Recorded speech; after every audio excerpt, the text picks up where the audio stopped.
खोनी लाल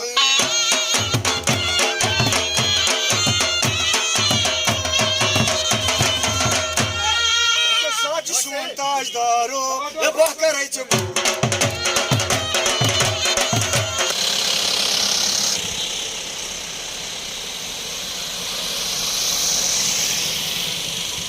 माता की भारत माता की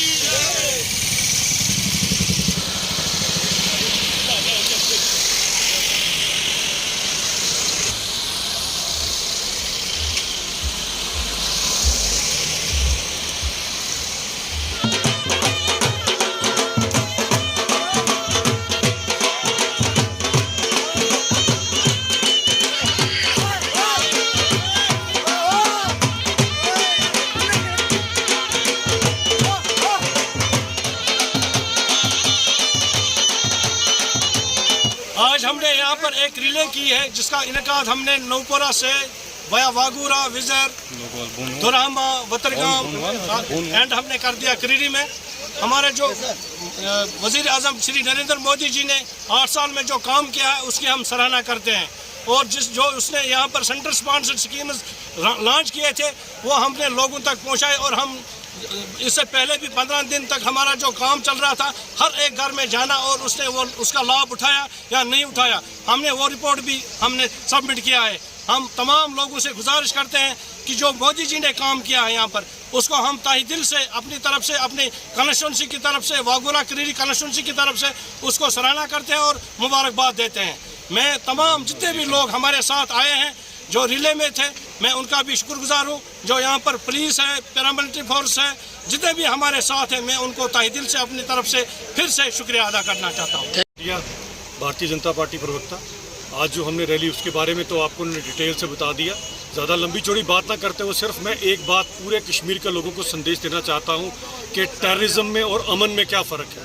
टेररिज्म का मतलब है चंद परिवार चंद फैमिलियां भले वो PDP national conference Congress Hurriyat इन सब नेताओं की फैमिलियां हैं जो खुशहाली प्राप्त कर सकती हैं। लेकिन अमन से हर एक आम आदमी गरीब पसमानदा आदमी सबकी तरक्की होगी क्योंकि मोदी जी का संदेश है सबका साथ सबका विकास और सबका विश्वास। इसीलिए मैं सबको यही संदेश देना चाहता हूं कि चलो सब मिलके जिस तरह से देश आज हमारा तरक्की कर रहा है सबके सब हाथ मिलाकर जो है आगे बढ़े। और ये पूरी रैली जो आज हमने की है जिसके अंदर हमारे सोफ़ी साहब हमारे साथ हमारे मुश्ताक साहब और हमारे XMLC अंबरदार साहब हमारे साथ थे। लोगों ने बढ़ चढ़कर इसमें शिरकत लेकर ये पैगाम सबको दे दिया कि ये सब कश्मीर के लोग अमन चाहते हैं टेररिज्म नहीं चाहते। भारत माता की जय। अगर हम बात करेंगे इलेक्शन के हवाले से असेंबली इलेक्शन बार बार ये कहते हैं कि लोग कब तक असेंबली इलेक्शन यहाँ पे हो जाएंगे। अगर हम जम्मू एंड कश्मीर की बात करेंगे देखिए जमहूरियत निज़ाम जो है वो अगर आप देखेंगे तो 5 अगस्त 2019 के बाद ही कश्मीर के लोगों को पता कि जमहूरियत का सही मतलब क्या है। जब पंचायत की इलेक्शन हुई BDC DDC के चुनाव हुए और आप सभी लोगों ने बढ़ चढ़कर उसमें हिस्सा लिया यहाँ से ये पता लगा कि जमहूरियत अब असली मायने में गांव-गांव तक पहुँच चुकी है। इससे पहले जमहूरियत का मतलब क्या होता था केवल और केवल 2 परिवार या मुफ्ती परिवार या अब्दुल्ला परिवार। अब देखिए हर एक आम आदमी का एक गरीब पंच सरपंच जो है बन रहा है। एक गरीब घर से गांव घर से उठकर लड़का आगे आ रहा है। यही तो ये अब्दुल्ला फैमिली और मुफ्ती फैमिली नहीं चाहती थी कि किस तरह से कोई गरीब आदमी जो है वो नेता बन जाए। अगर किसी का गरीब आदमी कल तक को नेता बनेगा मंत्री बनेगा तो मुख्यमंत्री भी बन सकता है। फारूक साहब को यही तो चिंता थी अगर ये बच्चे ये गरीबों के बच्चे मंत्री बन गए तो मेरे उमर अब्दुल्ला का क्या होगा।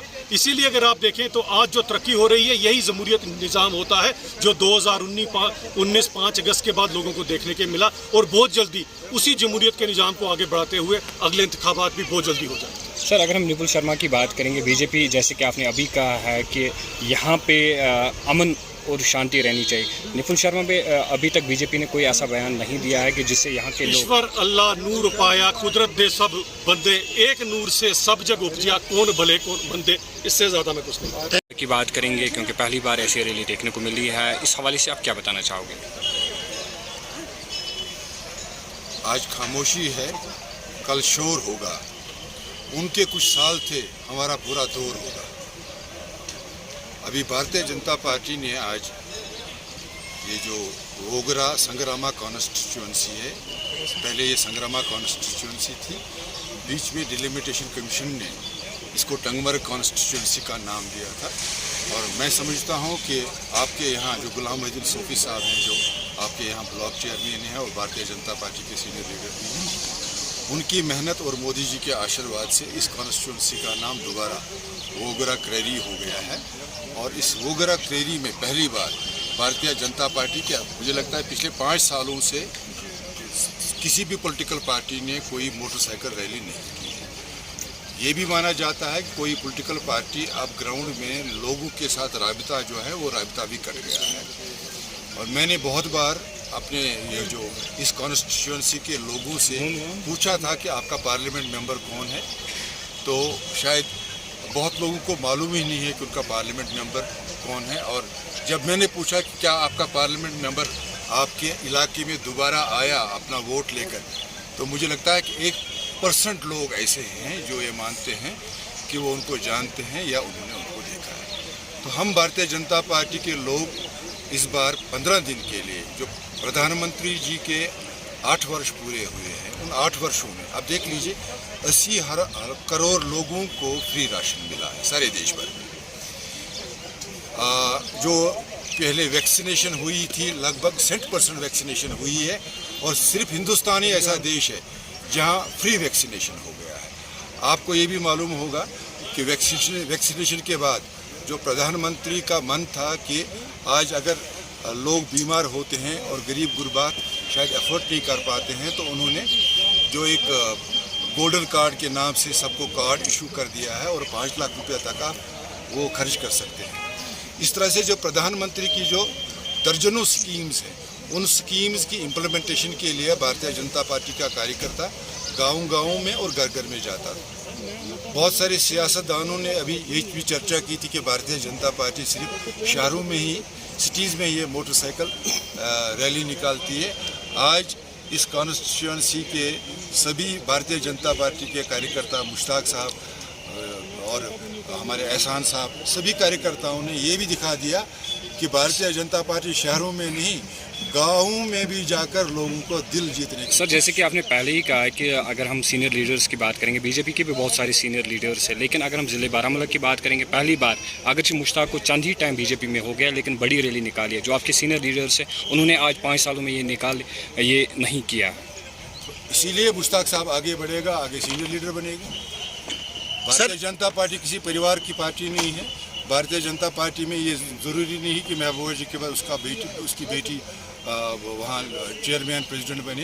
भारतीय जनता पार्टी में एक छोटा बूथ लेवल का कार्यकर्ता कल ज़िले का प्रधान हो सकता है, स्टेट का प्रेसिडेंट हो सकता है, या उनके नेशनल एग्जीक्यूटिव का मेंबर हो सकता है। सर, अगर भारतीय जनता पार्टी लोगों की पार्टी है। सर, अगर हम बात करें, काफ़ी सारे यूथ जो है बेरोजगार है, खासकर अगर हम बात करें जम्मू और कश्मीर की, तो भारतीय जनता पार्टी का क्या रोड मैप है नौजवानों के लिए? नहीं, हमारे पास कम्प्रहेंसिव रोड मैप है। आने 10 सालों में आप देख लेंगे कि हमारा जो प्रधानमंत्री जी ने एक फ्रेमवर्क डेवलप किया है, उसमें अगले 10 साल में जम्मू कश्मीर हिंदुस्तान में क्या सारे दुनिया में एक बहुत ही लॉजिकल, पीसफुल और प्रॉस्परस डेस्टिनी होगी।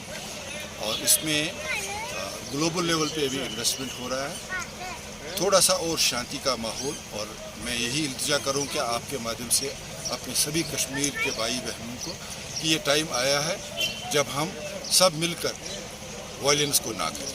आप सबका शुक्रिया।